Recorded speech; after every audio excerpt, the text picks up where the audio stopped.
Pues con la economía vamos a retomar hoy el tiempo de debate en Parlamento, porque ya conocemos la cifra del déficit del 2012 y ya están en vigor algunas de las medidas económicas que Rajoy anunció la semana pasada en el debate sobre el Estado de la Nación. Tenemos 4 invitados para debatir sobre esas medidas y preguntarles si son un buen empujón para salir de la crisis o si, por el contrario, el Gobierno debería plantearse cambiar de política económica. Les presento ya a Matilde Asián, es la portavoz adjunta del Partido Popular. Buenas tardes. Matilde, bienvenida. Antonio Hurtado es el portavoz adjunto de Economía del PSOE. Buenas tardes también. Muy buenas tardes. Antonio, bienvenido. Inmaculada Riera, la portavoz adjunta de Convergencia y Unió en la Comisión de Economía. Buenas tardes. Hola, muy buenas tardes. Gracias por venir. Y por último, Joan Josep Nuet, portavoz adjunto de la Izquierda Plural. Él es diputado de Izquierda Unida. Muy buenas tardes, Josep. Gracias por acompañarnos. Bueno, lo primero que vamos a hacer es recordar esas medidas. Por ejemplo, que a partir del año que viene, pymes y autónomos no van a pagar el IVA hasta que cobren sus facturas. Habrá incentivos a las inversiones en I+D+I. Se destinarán 45.000 millones a mejorar la financiación de las pymes y se amplía el plan de proveedores. Los autónomos menores de 30 años pagarán una tarifa plana a la Seguridad Social de 50 euros. Se incentivará el espíritu emprendedor, habrá bonificaciones para la contratación de jóvenes y las ETTs podrán hacer contratos de aprendizaje. Esas son algunas de las medidas más importantes. Algunas ya están aprobadas, ya están en marcha. Y sobre estas medidas empiezo a preguntarles qué consecuencias esperan en el Partido Popular, Matilde, que tengan estas medidas en el mercado laboral, pero sobre todo en lo que afecta a los jóvenes, que es donde la tasa de desempleo es más elevada y que supera incluso el 50%. ¿Qué consecuencias esperan? Pues en el Partido Popular esperamos que se consiga el objetivo de toda nuestra política económica, que no es otra que volver a la senda del crecimiento y a la creación de empleo. Nosotros consideramos que la mejor política social es la creación de empleo, porque quien tiene un empleo puede realizar su proyecto de vida, paga las cuotas a la Seguridad Social y con ello mantiene las pensiones y además paga impuestos y por ello mantiene los servicios esenciales del Estado. Por tanto, una vez que se ha pasado la primera etapa de reformas dolorosas, duras, pero necesarias, y que el déficit público está en la senda de consolidación y nuestros compromisos europeos, se abre una segunda etapa de reformas, una segunda generación de reformas que tiene por objeto exclusivo el impulso del crecimiento y la generación de empleo. ¿Y dónde? Pues precisamente impulsando el crecimiento en los generadores de riqueza en nuestro país, las pymes, los autónomos. Bueno, yo les pregunto primero por el empleo, le paso el turno a Antonio del PSOE. ¿Creen que esas medidas serán eficaces o les preocupa que, por ejemplo, puedan abaratar el empleo de los jóvenes que se incorporen al mercado laboral? Bueno, yo creo que son puro maquillaje. El Gobierno está centrado realmente en rebajar el déficit público, porque es lo que le exige Bruselas. Y para rebajar el déficit público lo que está haciendo es política de recortes tras recorte, austeridad 100% y subida de impuestos. Luego tiene que maquillar un poco esa política económica y utiliza pues una serie de eslóganes, de programas propagandísticos que teóricamente tratan de abordar lo que es el principal problema de este país, que es el paro. Es inconcebible que desde luego en un año se hayan perdido 1 millón de puestos de trabajo, con una reforma laboral impulsada por este Gobierno que ha rebajado la capacidad adquisitiva de los trabajadores en cerca de un 6%. Los salarios han bajado, que han destruido 850.000 empleos, que la seguridad social ha empezado a ser deficitaria y que desde luego no se vislumbra senda de crecimiento en estos momentos. La Unión Europea, las estimaciones de los organismos internacionales ponen de manifiesto que nuestro país va a caer en crecimiento, es decir, va a decrecer en un 1,4% en el año 2012, que es una cifra que próximamente... Perdón, Antonio, me está avanzando en muchos temas y yo me gustaría que empezáramos concretando por el tema del empleo, después vamos al déficit, después vamos al crecimiento, pero vamos a quedarnos primero en el empleo para no agotar todos los temas en el primer turno de intervención. Un ejemplo nada más, para demostrar que es puro maquillaje. Han establecido en el último Consejo de Ministros una serie de normativas para abaratar las cotizaciones a la Seguridad Social, pero a la par le han eliminado la Seguridad Social a 150.000 trabajadores y trabajadoras de los servicios de asistencia a personas dependientes. Esto no cuadra. Bueno, si por una parte dice que quieren crear empleo... reduciendo la seguridad social y por otra parte le quita a 150.000 personas las cotizaciones a la seguridad social, eso es incongruente. Bueno, puro maquillaje, insiste el portavoz socialista. Para Convergencia y Unió, estas medidas, ¿confían en ellas? ¿Creen que serán un revulsivo para salir de la crisis, que no servirán de nada? ¿Qué les parece? En primer lugar, lo que sí creo que desde nuestro grupo valoramos positivamente el conjunto de medidas. Dicho esto, son medidas que algunas nos aportan poco de nuevo, porque muchas de ellas ya fueron anunciadas en el pasado, pero no puestas en marcha. Y en segundo lugar, también son medidas que desde nuestro grupo parlamentario, muchas de ellas las hemos venido reivindicando y reclamando, y podríamos poner varios ejemplos de medidas anunciadas en el debate del Estado y aprobadas por el Gobierno en el último Consejo de Ministros y que nuestro grupo pues ha venido reclamando, como es el tema del IVA, el tema del crédito fiscal, etcétera. En materia laboral, el conjunto de medidas bienvenidas, pero insuficientes. Y continuamos insistiendo en que al lado de la reforma laboral, que por sí sola no crea ocupación, era y es necesario un plan de choque. Y las medidas que nos ha anunciado el Gobierno, yo creo que olvidan también dos grandes colectivos, que son los jóvenes con poca formación y los mayores de 45 o 50 años. Que la Unión Europea, para estos colectivos, especialmente para el segundo, está reclamando también un plan específico de choque y un plan específico de reincorporación en el mercado laboral. Vamos a preguntarle al portavoz de Izquierda Plural su primera valoración de las medidas anunciadas por el Gobierno. Joan. Bueno, yo creo que nuestra economía sufre una verdadera hemorragia, ¿no? Y lo que está haciendo el Gobierno del Partido Popular con estos anuncios es decirnos que va a poner unas tiritas, ¿no? Yo creo que el Gobierno actúa más como un curandero que como un médico, ¿no? Sin duda no van a tener impacto real sobre el empleo.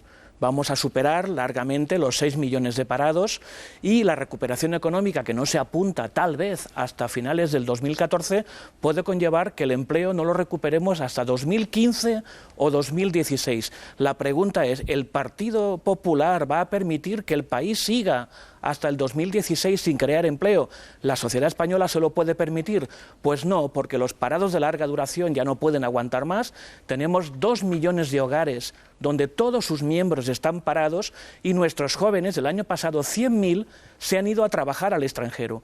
Por tanto, creemos que las políticas del PP van a perpetuar esta situación, que no la van a aliviar. Eso sí, la propaganda del Partido Popular va a intentar convencer a muchos españoles que se va a hacer lo contrario. Por desgracia, las cifras del año Rajoy lo desmienten. Matilde, me imagino que quiere contestar a esta primera valoración en la que las medidas del Gobierno salen bastante mal paradas. Maquillaje, dice el portavoz socialista, insuficiente. La portavoz de CiU, tiritas, la califica Izquierda Plural. Bueno, en primer lugar, querría decir que este plan ha sido aprobado por una mayoría, 304 diputados en el Congreso votaron a favor de este plan. Es decir, yo creo que hay una legitimidad democrática importante y me sorprende que grupos parlamentarios como el socialista que han votado a favor del plan aquí digan puro maquillaje. Yo esto, respecto a lo que ha dicho CiU, me parece correcto. Ha dicho que ve bien, positivo, pero que hay que mejorar algunos aspectos. Esto siempre, indudablemente, siempre todo se tiene que mejorar. En cuanto a la formación para los jóvenes, sí se contempla, porque en el plan muy especialmente se destina a los jóvenes y a su formación, también a los mayores de 55 años. Pero coincido con ella que todos juntos tenemos que trabajar para ir mejorando. Lo del maquillaje me parece que no responde a la conducta del grupo en el Congreso. Y respecto a las tiritas, tendría que decir una afirmación. Se puede hablar mucho de cifras, podemos decir muchas cosas, pero hay una realidad irrefutable, y es que gracias a la política del Gobierno y también al comportamiento de empresarios y trabajadores, en España se han producido decisiones muy trascendentes, como por ejemplo que empresas como Audi, Renault, Iveco hayan decidido incrementar su fabricación en España. Yo creo que esto responde a una realidad de nuestro país que tiene unas potencialidades tremendas y que creo que se va a determinar con determinación. Sí, yo quería decir que no sé si es desconocimiento de la representante del Partido Popular o desde luego me preocupa mucho.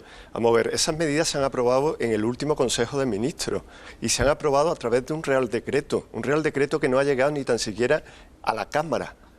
Digo, del plan de estímulo. No, del plan de estímulo. Del plan de es que las estímulo medidas, económico y la resolución del debate del Estado de la Nación. Las medidas que estamos hablando son las medidas anunciadas en el debate del Estado de la Nación por el presidente del Gobierno, que han sido cogidas y han sido reguladas a través de un Real Decreto del último Consejo de Ministros, un Real Decreto que no ha llegado ni tan siquiera al Parlamento, que no se ha debatido su convalidación y que, por tanto, ningún grupo político ha podido dar su aprobación, ni tan siquiera el Partido Popular.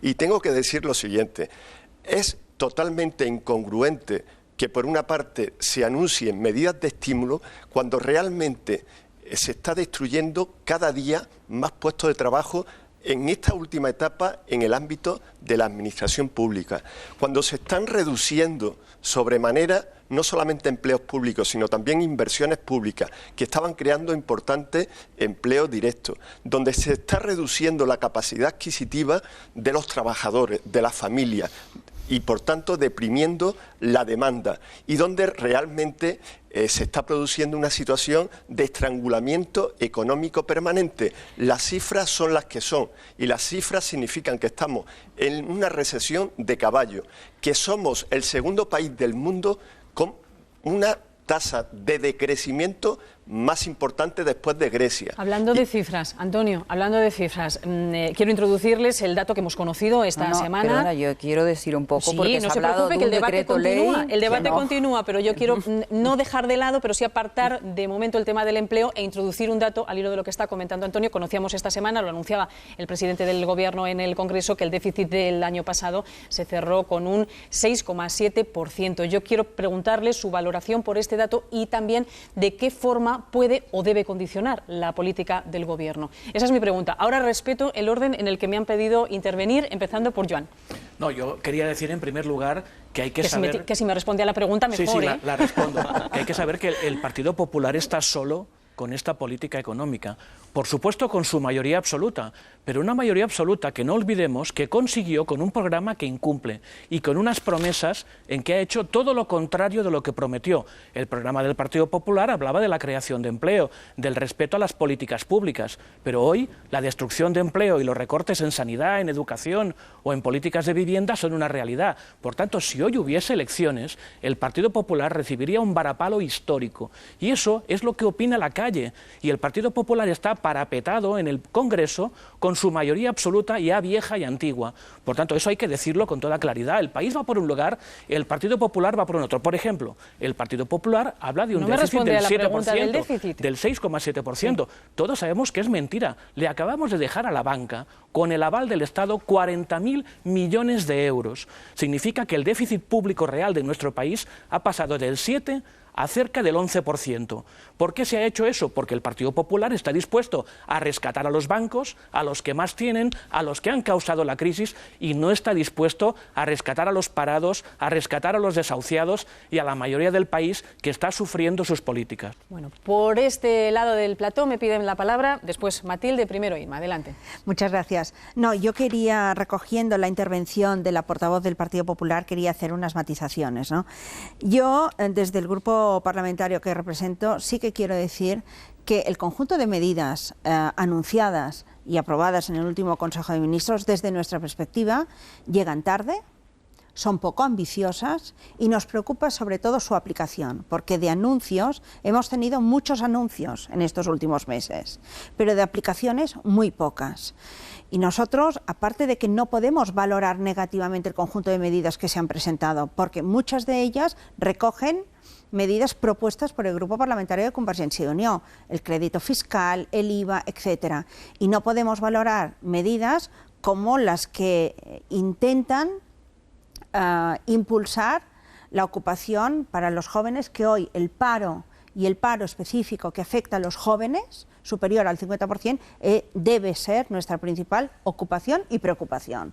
Por tanto, no podemos oponernos a ellos, pero sí que entendemos que llegan tarde, que son poco ambiciosas y que nos preocupa muchísimo su aplicación. Al final hemos llegado a febrero del 2013 con muchos anuncios y muy pocas aplicaciones.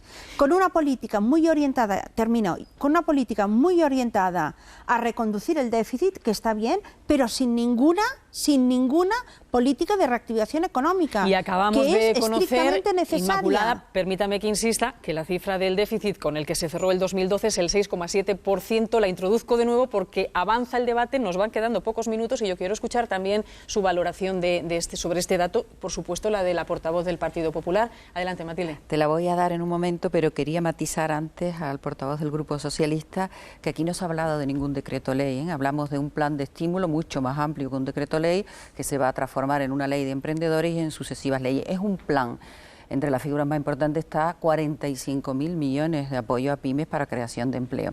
También le tendría que decir a Joan que si ponemos en duda la voluntad del pueblo español cuando ha elegido al Partido Popular como representante en las cámaras, tenemos que empezar desde el principio. Creo que legitimidad democrática la tenemos toda para rescatar a los ciudadanos y además en ello no estamos solos, estamos con nuestros socios europeos y también con las comunidades autónomas que han prestado una labor estupenda en lo que es poner en orden las cuentas públicas. Con respecto a lo que me decías del déficit, hay satisfacción, se ha reducido en 3,5 puntos estructurales del déficit estructural, 21.000 millones que se han hecho por partes iguales entre ingresos, 11.000 millones de ingresos y el resto en gastos. Es verdad que hay un déficit, incluyendo las ayudas a la banca, de 3 puntos. La cifra de déficit de consolidación de pacto de estabilidad es 6,7, ayuda a la banca al 10,2. Pero figúrate lo que hubiera ocurrido en el año 2009 cuando la cifra de déficit fue el 11,2, es decir, nos gastamos más de 100 y pico mil millones por encima de lo ingresado, si además hubiera ayudado a la banca. Hubiera sido un éxito para España. No estaríamos haciéndolo ahora. Lo teníamos que haber hecho en 2008 y en 2009. En eso sí le doy total certeza al portavoz socialista. Estos son cuentas del pasado. Desafortunadamente, la reforma no se hizo en su momento y ahora tenemos que gastarnos determinadas ayudas que tenían que haberse hecho en su momento. Yo me va a permitir decir que se enorgullece el Partido Popular de lo que ha hecho. Lo que ha hecho es conseguir no cumplir con el déficit previsto, que era en concreto una cantidad del 6,3%, y que el déficit real asciende al 10,2%. Y además se pone, digamos, orgulloso el Partido Popular de ese logro. Un logro que ha significado reducir el gasto público, es cierto, pero ¿a cambio de qué? ¿O a costa de qué? A costa de 1 millón de parados más en este país. A costa de aumentar la presión fiscal en este país como nunca hemos tenido. Una presión fiscal elevadísima. No han subido todos los impuestos. El IVA, el IRPF, los impuestos especiales, todos. A costa de, como he dicho, 1 millón de personas paradas. A costa de digamos, pérdida de calidad de muchos servicios públicos. La próxima que se va a ver afectada son las administraciones locales. Es decir, y yo le hago la pregunta a la representante del Partido Popular. ¿Usted desde el corazón cree que vale la pena lo que ustedes están haciendo para conseguir el sufrimiento de tantas miles y miles de familias en este país que le está suponiendo esa política errática, equivocada, de austeridad, más depresión en todos los sentidos de nuestra economía? Yo creo sinceramente que no vale la pena, que para ese camino mejor es que estemos parados. Tenemos que reorientar nuestra economía y con relación al déficit público, ese no puede ser nuestro objetivo, Matilde. Nuestro objetivo tiene que ser la creación de empleo. Nosotros los socialistas os hemos puesto sobre la mesa la posibilidad de un gran pacto nacional por la creación de empleo, un gran pacto nacional donde participen los agentes económicos y sociales, donde se parta de la derogación de una reforma laboral que ha sido nefasta para este país. Eso Antonio, no puede ser el gran objetivo. Nos quedan 5 minutos de debate, eso es lo que a mí me preocupa. Ahora, tiempo para que yo plantee una última pregunta. Casi nos habíamos olvidado de estar pendientes cada día de la prima de riesgo y, de nuevo, bueno, pues nos llega cierta preocupación desde los mercados, ciertas señales de alarma por las que yo quiero preguntarles. ¿Les preocupa la deriva que empieza a alcanzar la prima de riesgo y eso podría situarnos de nuevo entre los países en riesgo de necesitar un rescate? Joan. Bueno, yo creo que el debate de la prima de riesgo es un falso debate, ¿no? Porque es un debate que no controla este país. Al final, ¿quién es la prima de riesgo? ¿Quién de alguna forma hace que la prima baje o que la prima suba? Evidentemente lo que estamos es en manos de un mercado que controla nuestra economía y por tanto ni el Gobierno ni el Parlamento tienen mucho que decir, pero los ciudadanos sufren realmente este tipo de políticas, ¿no? Nosotros estamos por un cambio radical bajo ese punto de vista. Si la prima de riesgo tiene que ver con la deuda pública de nuestro país, bueno, una parte de esta deuda pública corresponde a una deuda que no es legítima, que establecieron una serie de intereses privados y que en este momento pagamos todos, como la deuda de los bancos, que evidentemente la establecieron unos intereses privados, pero ahora es deuda de todos los españoles, porque el Gobierno ha asumido que hay que rescatar a la banca. Bueno, pues ese es un debate que nosotros no aceptamos de ninguna de las maneras, ¿no?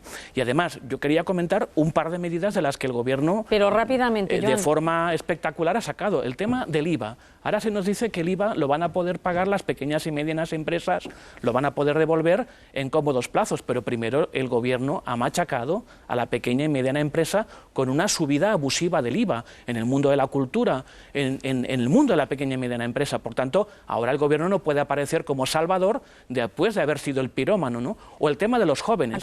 Se nos dice que los jóvenes van a encontrar ahora empleo con las propuestas del Gobierno, pero los jóvenes están emigrando. Y el Gobierno lo que propone son empleos basura para que arquitectos y médicos en nuestro país se pongan a servir hamburguesas en el McDonald's. Esa es la propuesta del Partido Popular. Nos queda un minuto para escuchar al resto de los portavoces, continuando por Inma. Bueno, en relación a la pregunta que tú hacías, ¿no? Acerca de la prima de riesgo. Yo creo que el efecto contagio ahora de la inestabilidad que se ha generado a raíz de las últimas elecciones en Italia, el efecto contagio sobre nuestra prima de riesgo, pues evidencia la fragilidad aún de nuestra economía y una situación muy vulnerable que aún tenemos. Esto aún refuerza más la necesidad no solo de actuar por la parte del gasto, sino de actuar por la parte de los ingresos. Y cuando hablo de actuar por la parte de los ingresos, es actuar desde la perspectiva de medidas económicas que favorezcan y que vayan orientadas a la recuperación económica. ¿Eso significa subir los impuestos? No. A ver, el proceso de consolidación fiscal, hago referencia a la intervención del portavoz del Partido Socialista, se ha hecho a través de una presión fiscal de la que se ha beneficiado el Estado y no las comunidades autónomas, a través de una política sumamente restrictiva orientada solo, ¿no?, a reducir el déficit y a través también de una reducción de las transferencias a las comunidades autónomas. Las comunidades autónomas, también aprovecho para decir que han sido, ¿no?, unas grandes afectadas de estas políticas cuando asumen gran parte, si no la mayoría, del gasto social del gasto social que va a los ciudadanos, ¿no?, de prestaciones sociales. Por tanto, se ha actuado solo y exclusivamente por la parte del gasto, por la parte de la contención del déficit. No se ha actuado por la parte de medidas de reactivación, que ahora llegan, que ahora se anuncian, pero que ahora deben ser aplicadas y que son del todo insuficientes. Su minuto, Antonio Hurtado. Muy rápido. Decir que no vamos a crear empleo hasta que las empresas no dispongan de liquidez suficiente. La reforma financiera que ha hecho y ha impulsado el Partido Popular se queda claramente insuficiente, pero además es inadmisible que después de inyectarle 40.000 millones de euros a la banca, esto no tenga una repercusión directa sobre la liquidez de las empresas. Las empresas sin liquidez no pueden funcionar, no pueden crear empleo. Y en segundo lugar, tenemos que reanimar la demanda interna que es el consumo de toda la ciudadanía. Y para eso tenemos que cesar ya de políticas de austeridad tan importantes y tan profundas como se están llevando a cabo. Tenemos que reformar el mercado de trabajo y, por otra parte, también tenemos que tratar de que ninguna medida que el Gobierno, ni este ni ninguno de ninguna administración, que signifique destrucción de empleo se pongan en marcha. Las medidas que destruyen empleo hay que eliminarlas radicalmente. Coinciden, Matilde, sus compañeros de debate en que ha llegado la hora de menos recortes, menos austeridad, y más políticas de estímulo para que crezca la economía. ¿Atenderá estas reclamaciones el PP? Precisamente el Partido Popular y el presidente del Gobierno de España, en particular, ha sido el primer defensor de la total compatibilidad entre política de austeridad y de crecimiento. Tanto es así que ya en febrero de 2012 dirigió una carta con otros dirigentes, ¿verdad?, otros dirigentes nacionales a Europa pidiéndole políticas en este sentido, de crecimiento y de austeridad. Y lo ha logrado. Buena prueba de ella son los resultados que hemos tenido en las instituciones europeas con la aprobación de incremento de los fondos del plan de cohesión para España, tanto para el empleo juvenil, precisamente, por importe de 1.000 millones más. Se dota el fondo con 6.000 millones, 900 de ellos van a ser para España. Un plan específico para determinadas regiones españolas que sufren el mayor nivel de desempleo: Canarias, Castilla-La Mancha, Murcia, Melilla, Andalucía, etcétera, y además en la política agraria. Es decir, políticas de austeridad y políticas de crecimiento son cuestiones que van unidas de la mano, y precisamente se trata ahora de implantar una segunda generación de reforma con este objetivo: crecimiento y empleo, porque el objetivo de la política económica del Partido Popular no es otro que la creación de empleo. Olli Rehn, el comisario europeo, decía esta semana que este debate, austeridad, políticas de crecimiento, solo consigue dañar la confianza en las economías y que eso es malo para todos. Bueno, es lo que dice el comisario europeo. A ustedes les agradecemos mucho su presencia hoy en el debate de Parlamento. Acompáñennos, quédense con nosotros, porque vamos a hablar ahora de alquileres. En el Congreso acaban de aprobar una ley para fomentar los alquileres. En España apenas hay cultura de alquileres, a diferencia de lo que pasa en otros países. Estas son las medidas que nos trae esta ley aprobada esta semana por el Congreso.